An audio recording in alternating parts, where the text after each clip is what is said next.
सहूलतें अगर मिल जाएंगी तो मालेगांव का विकास होगा। मालेगांव एक टेक्सटाइल सिटी है और लोगों को रोजगार का।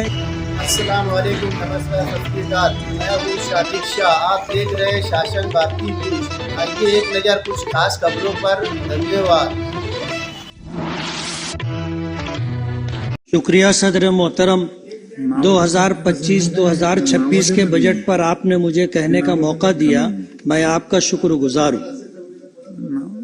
सदर मोहतरम, मैं महाराष्ट्र के नायब वजीर आला और वजीर मालियात अजीत दादा पवार के बजट का इस्तकबाल करता हूं, जिसमें बेघर लोगों को घर, बेरोजगारों को रोजगार, बीमारों के लिए इलाज और मुआवजे की सहूलत, बच्चों के लिए बेहतरीन तालीम का इंतजाम, शेतकरी लोगों के लिए सोलार सिस्टम, लाडली बहनों के लिए 1500 रुपये हर महीना, ये सारी वो चीजें हैं जो किसी बजट को खूबसूरत बनाती।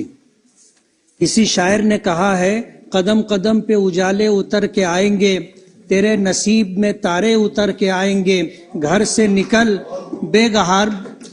निकल बेसहारों का सहारा बनकर, तेरी मदद को फरिश्ते उतर के आएंगे। सदर मोहतरम, मैं टेक्सटाइल सिटी मालेगांव से चुनकर आया हूं। देश भर में 40 लाख से जायद पावरलूम चलते हैं, जिनमें से सादा पावरलूम की तादाद 36 लाख है, जिसमें 18 लाख सादा पावरलूम महाराष्ट्र में चलते हैं। सदर मोहतरम, खेती के बाद देश भर में सबसे ज्यादा रोजगार देने वाली सनत पावरलूम है। मेरी अजीत दादा पवार साहब से गुजारिश है कि पावरलूम सनत के लिए बिजली जरूरी है और महाराष्ट्र में बिजली का रेट दूसरी रियासतों के मुकाबले में ज्यादा है। महाराष्ट्र में बिजली का रेट कम होना चाहिए। दादा ने बजट में बिजली रेट में कमी का आश्वासन दिया है, मैं इस पर दादा का शुक्रगुजार हूँ। मेरी गुजारिश है कि आपके इस आश्वासन पर जरूर अमल होना चाहिए। पिछले टर्म में टेक्सटाइल मिनिस्टर चंद्रकांत दादा पाटिल साहब ने 75 पैसे और 1 रुपया मजीद सब्सिडी का फैसला किया था। मेरी गुजारिश है कि ये सब्सिडी जारी रहना चाहिए।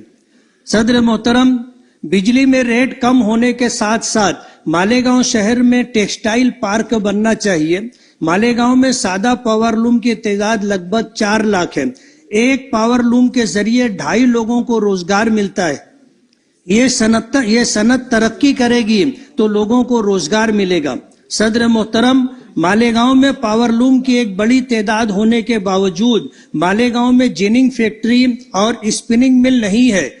एक स्पिनिंग मिल थी, वो भी बंद है। महाराष्ट्र में कपास की पैदावार होती है, लेकिन ये कपास यार्न की तैयारी के लिए तमिलनाडु जाती है और यार्न बनने के बाद तमिलनाडु से ये यार्न वापस महाराष्ट्र आता है।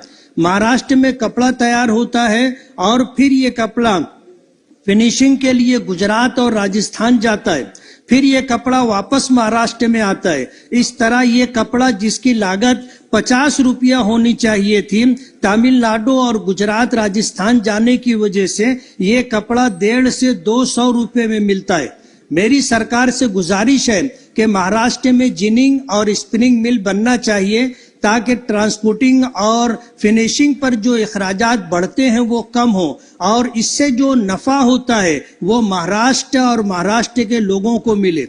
अध्यक्ष महोदय, मालेगांव में 67% लोग झोपड़पट्टियों में रहते हैं, जिनको मूलभूत सुविधा भी हासिल नहीं है। मेरी दादा से गुजारिश है कि मालेगांव को एक अच्छा बजट दिया जाए ताकि लोगों की तकलीफ खत्म हो। इसी किरीट सोमैया साहब मालेगांव आए थे, करोड़ रुपया विधानसभा इलेक्शन से पहले मालेगांव लोगों के अकाउंट में आया था। उसकी इंक्वायरी होना चाहिए थी, जिस तरह होनी थी नहीं हुई। लेकिन किरीट सोमैया जब मालेगांव आए और मालेगांव झुग्गी झोपड़पट्टियों में रहने वालों को देखा तो उनको ये गुमान हुआ कि ये बांग्लादेशी या ये रोहिंग्याई हो सकते हैं, जिनके पास रोड नहीं है, गटर नहीं है, पीने का पानी नहीं है, लाइट नहीं है, हेल्थ का कोई इंतजाम नहीं है। उन्होंने हमारे महाराष्ट्र के चीफ मिनिस्टर साहब से ये गुहार लगाई कि इसकी इंक्वायरी होना चाहिए। यहाँ पर 1000 बांग्लादेशी और रोहिंग्याई हैं। 4000 जन्म दाखिले उन्होंने इंक्वायरी के लिए दिए। तकरीबन 3000 से 3200 जन्म दाखिलों की इंक्वायरी हो चुकी, एक भी बांग्लादेशी या रोहिंग्याई नहीं मिला। लेकिन जन्म दाखिले को लेकर के जो कार्रवाई हो रही थी, इंक्वायरी हो रही थी, उसमें डेट ऑफ बर्थ में कोई फर्क हो गया, नाम में स्पेलिंग का कोई फर्क हो गया, या एड्रेस चेंज कराने की कोई कोशिश हुई, इसको ले करके उनके ऊपर जो कलम लगाई गई है वो 318(4), 336, 340(2), 338 और 120 भी जैसी कलम लगाई गई है और FIR रजिस्टर करके उनको जेलों में डाल दिया गया। मेरी आपसे ये गुजारिश है कि वो करोड़ रुपए जो विधानसभा इलेक्शन से पहले मालेगांव लोगों के अकाउंट में आए थे, उसकी पूरी इंक्वायरी होना चाहिए। मैं वहां से इलेक्शन लड़ रहा था, मुझे तो 1 रुपया भी नहीं मिला, लेकिन ऐलान ये हुआ कि ये वोट जिहाद है। अब मालेगांव में अगर माइनॉरिटी मुस्लिम अक्सरियत है तो ये इल्जाम लगाना कि यहाँ वोट जिहाद हो रहा था, ये उचित नहीं है। इसकी पूरी इंक्वायरी होनी चाहिए। आखिरी एक अध्यक्ष महोदय,